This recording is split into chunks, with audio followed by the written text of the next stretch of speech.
기도하겠습니다. 하나님, 이 아침에 우리를 불러주시니 감사드립니다.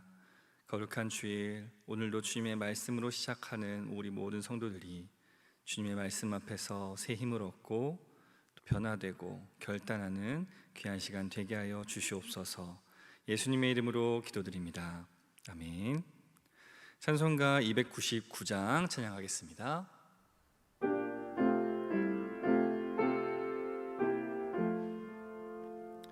하나님 사랑은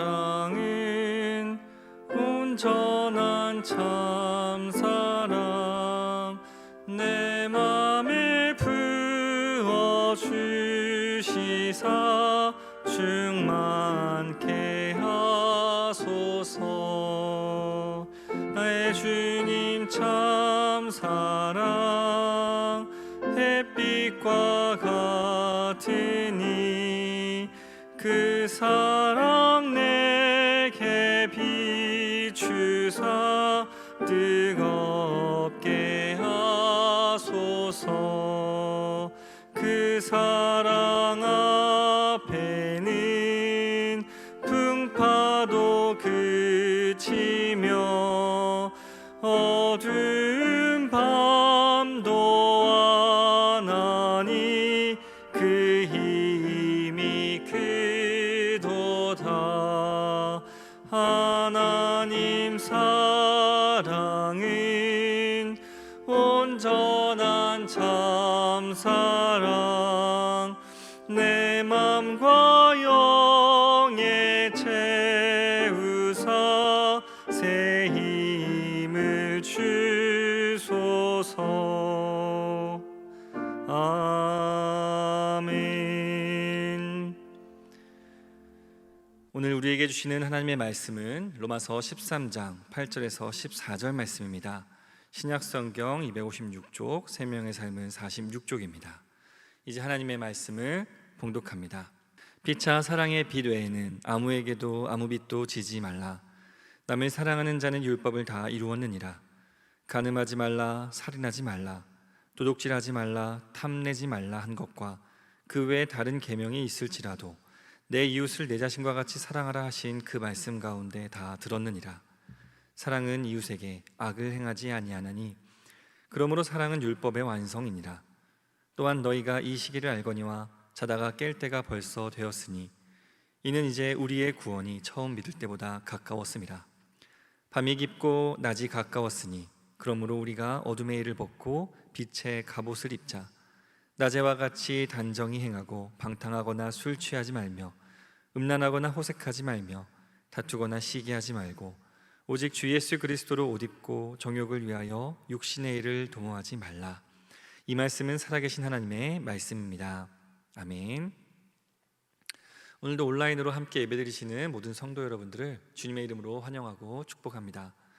하나님의 말씀이 한 사람의 인생을 송두리째 바꾸는 순간이 있습니다. 우리 초대교회의 위대한 신학자 아우구스티누스도 그리하였습니다.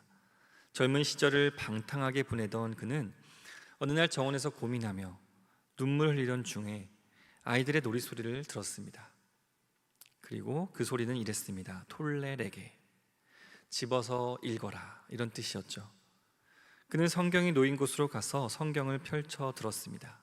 그리고 그때 그의 눈에 들어온 구절은 바로 로마서 13장 13절에서 14절 말씀이었습니다. 낮에와 같이 단정히 행하고 방탕하거나 술 취하지 말며 오직 주 예수 그리스도로 옷 입고 정욕을 위하여 육신의 일을 도모하지 말라. 이 말씀은 아우구스티누스의 영혼을 깨우는 하나님의 음성이었고 그는 그날 회심의 결단을 내립니다. 말씀 한 구절이 한 사람의 인생을 바꾸었고 이후로 교회사 전체의 운명을 바꾸는 대단한 전환점이 되는 장면이죠. 오늘도 하나님의 말씀은 우리의 삶을 새롭게 빚어가십니다. 지금 우리가 사는 시대가 어떻습니까? 사랑은 식어가고 정욕과 이기심이 넘쳐납니다. 마지막 때에 대한 경각심이 흐려지고 깨어있으라는 경고도 무뎌지고 있습니다. 주님께서 언제 다시 오실지 알 수 없지만 바울은 분명하게 이야기하죠. 지금이 자다가 깰 때이다. 오늘 본문에서 바울은 우리가 어떤 마음가짐과 태도로 이 시대를 살아가야 할지를 가르쳐 줍니다.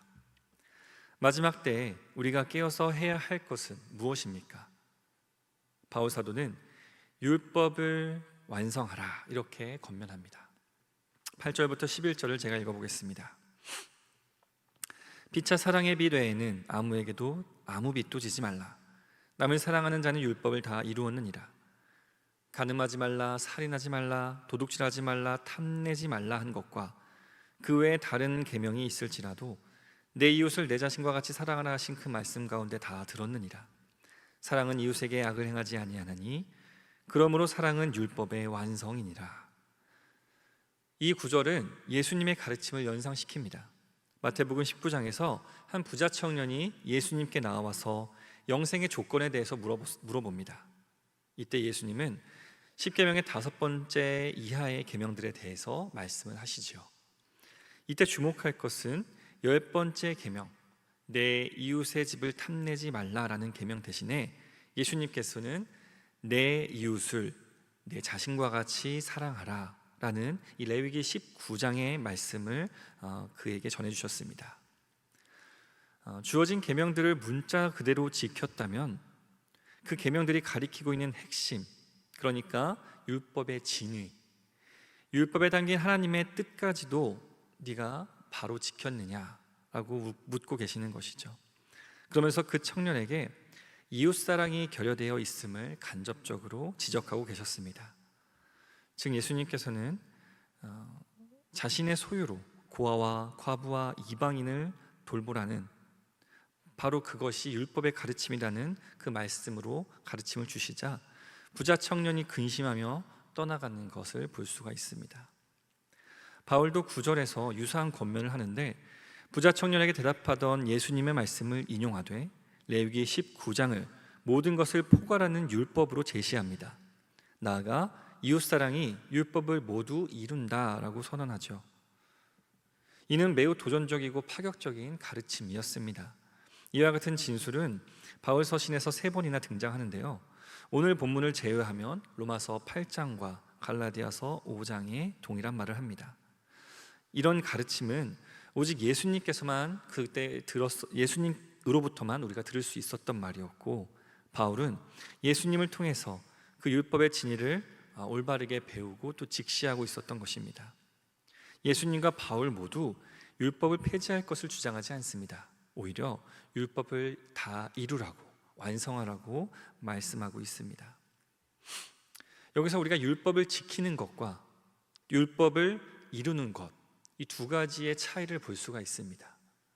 율법을 지키는 것과 이루는 것은 사실 천지 차이입니다.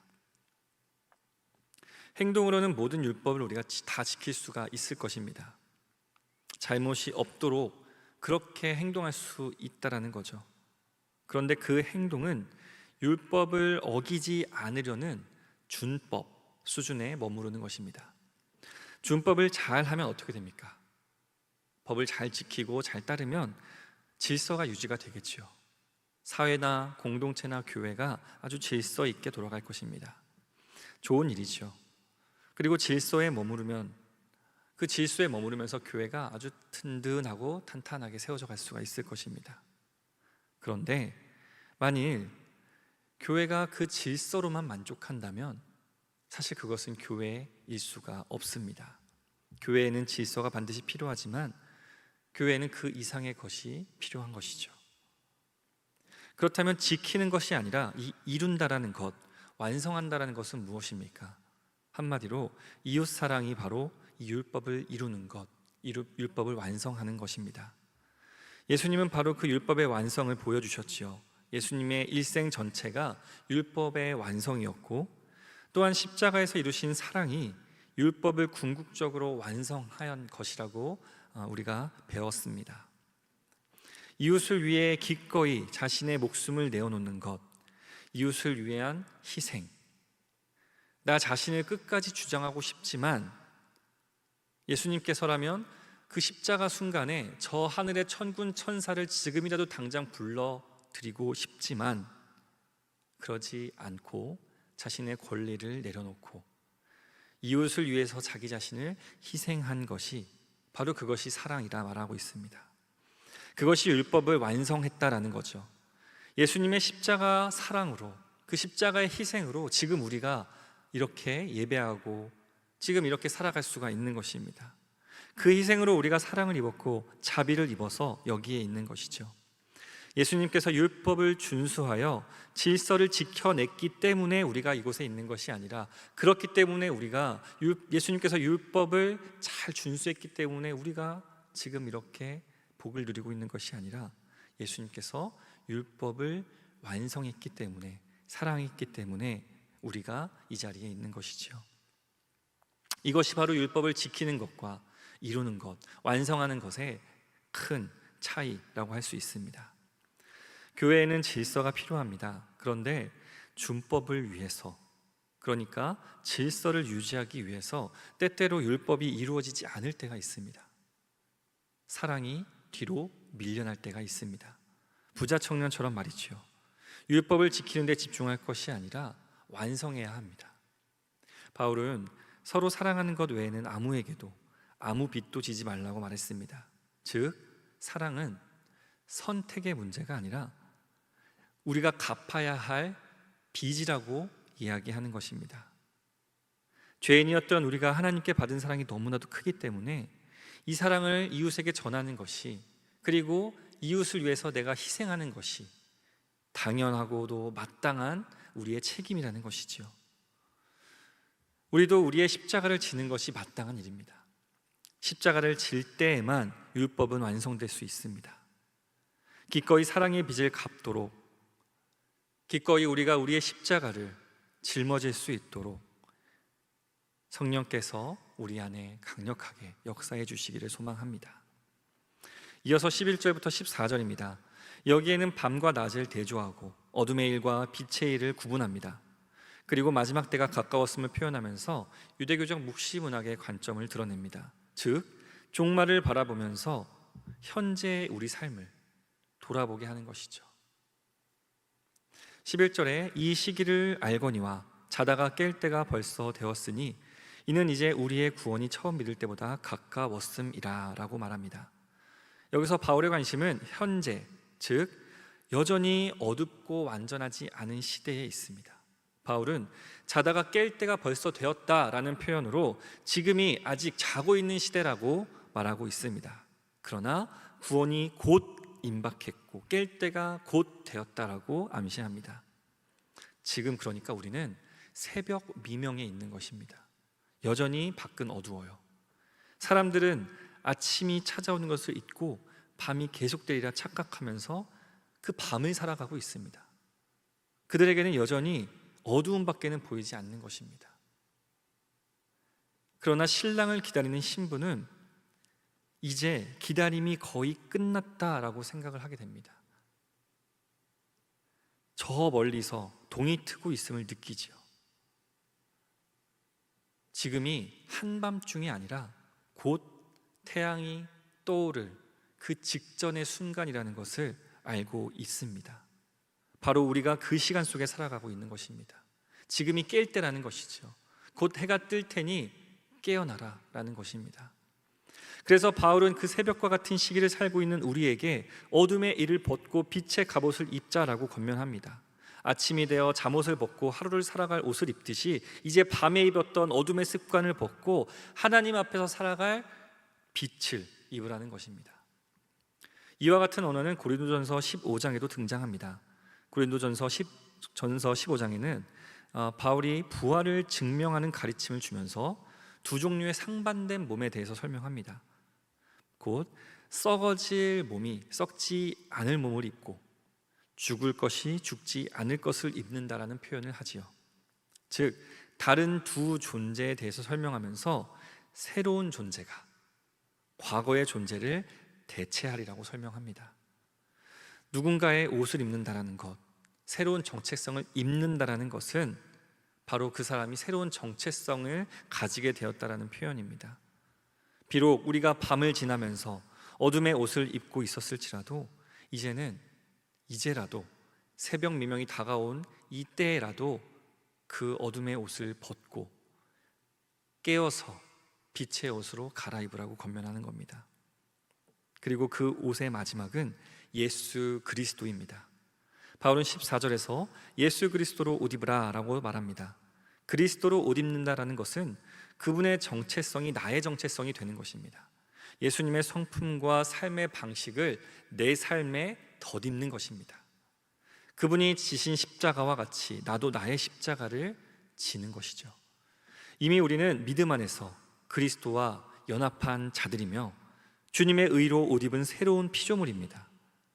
팀 켈러는 이 구절을 그리스도인으로 살기 위해서 마치 예수님 옷을 입고 훈련하는 것이다 라고 설명하지요. 하나님의 사랑은 우리를 세상에 물들지 않고 하나님의 뜻을 분별하며 실천하는 예배자의 삶으로 이끄십니다. 시대는 점점 어두워지는 것만 같습니다. 밤이 더 깊어지는 것만 같습니다. 그러나 이 시대는 분명 새벽임을 기억하십시오. 예수님이 곧 오십니다. 새벽 미명을 살아가는 시대가 바로 이 시대임을 기억하시기 바랍니다. 그러므로 서로 사랑하고 빛의 갑옷을 입고 예수 그리스도로 옷 입어 그 새 아침을 맞이하시는 우리 모든 성도님들 되시기를 간절히 축원합니다. 함께 기도하겠습니다. 하나님, 말씀을 통해서 이 새벽에 우리를 만나주시니 감사드립니다. 우리로 하여금 율법을 준수하는 데 머무르지 않게 하시고 율법을 완성하는 자로 살아가게 하옵소서. 예수 그리스도로 옷 입어 새벽 미명을 살아가는 새 아침을 준비하는 주님의 신부 되게 하여 주시옵소서. 우리 공동체를 이끌어 가시는 허유한 목사님의 영과 육을 강건케 하여 주시고 예수님을 닮은 목자로 온전히 세워 주시옵소서. 이제 추석 연휴가 시작되었습니다. 우리 모든 성도들의 오가는 길을 안전하게 지켜주시고 연휴 가운데 가족과 만나 사랑과 화해의 나눔을 갖도록 인도하여 주옵소서. 오늘도 주님께 봉헌을 드리는 손길들을 기억하여 주시옵소서. 드리는 이들의 마음을 주창하사 온전한 마음, 기쁜 마음으로 드리도록 믿음 더하여 주시고 그들의 간절한 기도의 소망을 응답하여 주시옵소서. 이 모든 말씀 예수님의 이름으로 기도드립니다. 아멘. 하늘에 계신 우리 아버지, 아버지의 이름을 거룩하게 하시며 아버지의 나라가 오게 하시며 아버지의 뜻이 하늘에서와 같이 땅에서도 이루어지게 하소서. 오늘 우리에게 일용할 양식을 주시고 우리가 우리에게 잘못한 사람을 용서하여 준 것 같이 우리 죄를 용서하여 주시고 우리를 시험에 빠지지 않게 하시고 악에서 구하소서. 나라와 권능과 영광이 영원히 아버지의 것입니다. 아멘. 이 시간 기도하실 때 나라와 민족 또 교회와 가정 그리고 오늘 말씀을 놓고 계속해서 기도의 자리로 나아가겠습니다.